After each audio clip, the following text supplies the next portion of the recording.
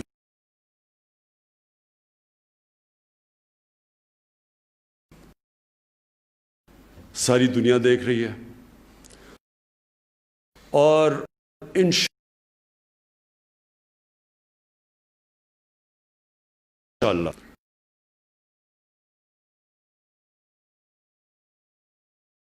میں نہیں سمجھتا کہ ان کے لیے اب وہ خود پھنس گئے ہیں. جو انگریزی کا ورڈ ہے بلائنڈ ایلی, بند گلی میں پھنس گئے ہیں. وہ اب یہاں سے پیچھے ہٹتے ہیں تو کشمیر آزاد ہو جاتا ہے.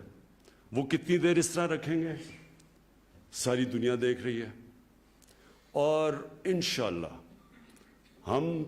میں آپ کو یہ شور کرتا ہوں کہ ہر فورم کے اوپر ہم اس کو اٹھاتے رہیں گے. مجھے افسوس تھا کہ ہم نے کتنی ہائٹ پہ لے کے گئے اور ہمارا پورا پلان بنا ہوا تھا کہ کشمیر کے کوز کو اٹھانا ہے, تو وہ ایک مارچ کا اعلان کر دیا جس نے سارا اٹینشن 1 مہینہ سارا اس پہ چلا گیا. اور یہ پچھلے 5 مہینے میں کرونا کی وجہ سے بالکل کوئی انٹرنیشنل, ساری دنیا کو اپنی پڑ گئی ہے, تو ان کو کسی اور کاز کے اوپر تو وہ بھی نہیں سوچ رہے. لیکن ہماری پوری پلاننگ ہے. میں آپ کو آزاد کشمیر کی اسمبلی کو, کشمیر کے لوگوں کو, میں آج آپ کو پورے اعتماد سے کہتا ہوں کہ ہر فورم کے اوپر ہم اس کو اٹھائیں گے اور اٹھاتے رہیں گے, اور اس کی پوری پلاننگ کر رہے ہیں. یہ جو نقشہ پولیٹیکل میپ کشمیر کا آیا, میں اس کے پیچھے آپ کو اس کے پیچھے اپنی فلسفی بتا دوں. دیکھیں, یہ بڑا امپورٹنٹ چیز ہے. جو ہوتا ہے دنیا کی تاریخ میں, آئیڈیا ایک آتا ہے اور پھر وہ آئیڈیا, اس آئیڈیا کے متعلق کہتے ہیں کہ an idea whose time has come. کوئی فوج نہیں روک سکتی اس آئیڈیا کو.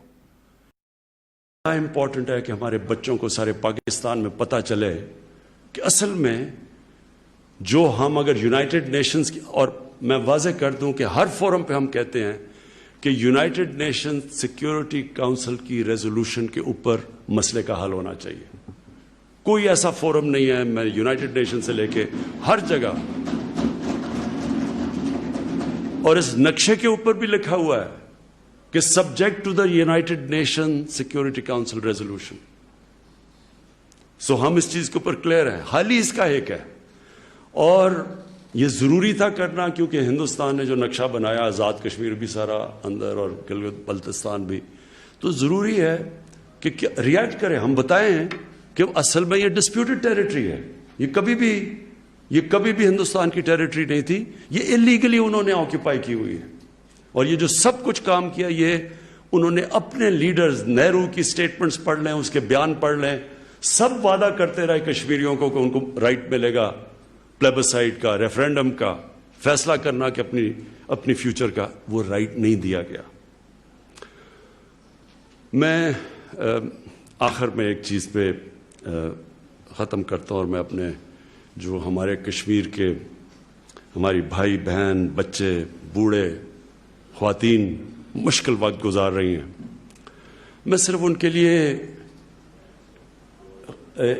2-3 مثالیں دے کے ختم کرنا چاہتا ہوں اپنی بات. اس سے پہلے تو ہم انشاءاللہ 14 اگست کو سید علی جیلانی کو ہم آنر کریں گے نشان پاکستان دے کے. ہم سمجھتے ہیں ایک بہت بڑے صرف کشمیر کے لیڈر نہیں، دنیا میں بھی کہیں اس طرح کا انسان ہو، وہ دنیا کا میں لیڈر تسلیم کیا جاتا ہے جو اپنے موقف پہ بالکل کھڑا ہے اور تھرو آؤٹ کھڑا رہا ہے اور کسی قسم کا خوف نہیں ہے۔ دیکھیں، میری زندگی کا تجربہ یہ ہے کہ انسان ہارتا تب ہے جب وہ ہار مان جاتا ہے۔ جو انسان ہار نہیں مانتا، ہار اس کو ہرا نہیں سکتی۔ یہ کھیلوں کے گراؤنڈوں پہ بھی میرا یہ تجربہ ہے، دنیا کی تاریخ آپ اٹھا کے دیکھ لیں تو یہی آپ کو چیز نظر آئے گی۔ قائد اعظم، آپ ان کی صرف قائد اعظم کی جو آخری 7 سال ہیں ان کی تاریخ پڑھ لیں، کوئی بھی 7 سال پاکستان کے بننے سے پہلے سوچ نہیں رہا تھا کہ پاکستان بنے گا۔ ساری آپ اکاؤنٹس پڑھ لیں، وہ کہتے تھے یہ دیوانے کا خواب ہے، یہ ہو ہی نہیں سکتا۔ قائد اعظم جب پہنچتے ہیں 3 ہفتے پاکستان کے بننے سے پہلے کراچی میں لینڈ کرتا ہے ان کا جہاز، تو وہ اپنے جو اے ڈی سی ایڈمرل ایسن ان کو کہتے ہیں کہ میں نہیں سمجھتا تھا میری زندگی میں پاکستان بنے گا۔ نیلسن منڈیلا میرے ساتھ کھیلتے تھے ساؤتھ افریقہ کے کرکٹرز، انگلینڈ میں کاؤنٹی کرکٹ میں، پروفیشنل کرکٹ میں، تو میں ان سے ہمیشہ پوچھتا تھا کہ یہ کیا ہوگا کہ یہ تم نے یہ جو اپارٹھائڈ رجیم ہے کہ ایک جو بلیک افریقن ہیں وہ جا نہیں سکتے، ان کے لیے علیحدہ جگہ ہیں، ان کے لیے اسکول، وہ غریب علاقوں میں، گوروں کے لیے علیحدہ علاقے، یعنی انہوں نے ایک سارا ساؤتھ افریقہ کی ریسورسز کو گوروں نے قبضہ کیا ہوا تھا اور فوج ان کی تھی اور وہ سارے غلام تھے باقی۔ تو میں ان سے پوچھتا تھا کہ کتنی دیر چلے گا؟ وہ کہتے ہیں یہ چینج ہو ہی نہیں سکتا۔ وہ کئی ان میں سے مخالفت کرتے تھے کہ جب وہ باہر آتے تھے دیکھتے تھے کہ بڑا عجیب نظام ہے ادھر، تو ان کو نہیں پتہ چلتا تھا، لیکن وہ مجھے ہمیشہ کہتے تھے کہ چینج آ ہی نہیں سکتا کیونکہ سب پیسہ ان کے پاس ہے، فوج ان کی ہے، ریسورسز ان کی ہیں، وہ تو بیچارے جو بلیک افریقن وہ تو ان پڑھ ہیں۔ اور نیلسن منڈیلا کی فیمس سینگ ہے، انگریزی میں وہ کہتا ہے کہ it always looks impossible until it happens. ہمیشہ وہ لگتا ہے ناممکن ہو جب وہ ہو جاتا ہے۔ کوئی بھی سوچ نہیں رہا تھا، دیکھتے دیکھتے ساؤتھ افریقہ چینج آ گیا۔ سب سے بڑی تو چینج نبی صلی اللہ علیہ وسلم، آپ دیکھیں کہ 625 میں ہوتی ہے جنگ بدر، 313 مسلمان لڑنے والے،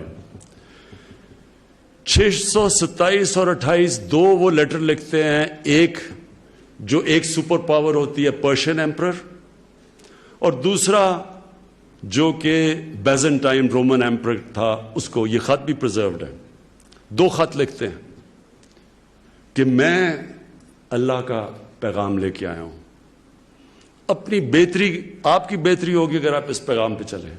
سوچیں کہ جو ان کی 1 لاکھ کی فوج تھی، سارے ماڈرن اکوپمنٹ تھے، تو سوچیں کہ کیا انہوں نے سوچا ہوگا کہ ایک 313 لڑنے والے وہ خط بھیج رہے ہیں۔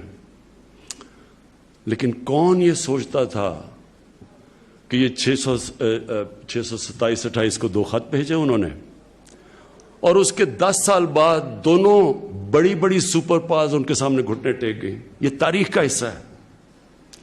کہنے کا مقصد یہ ہے کہ یہ مایوسی مسلمان کے لیے گناہ ہے۔ ہم جب مایوس ہو جاتے ہیں جی کچھ بھی نہیں ہو سکتا، آپ کو پتہ ہی نہیں، میری اندازہ یہ ہے کہ یہ جو جدھر پھنس گئے ہیں نریندر موڈی ایک قدم اٹھا کے ہندوستان میں، اس کا اب صرف ایک ہی نتیجہ ہوگا اور انشاءاللہ کشمیر آزاد ہوگا۔ شکریہ، بہت شکریہ جناب۔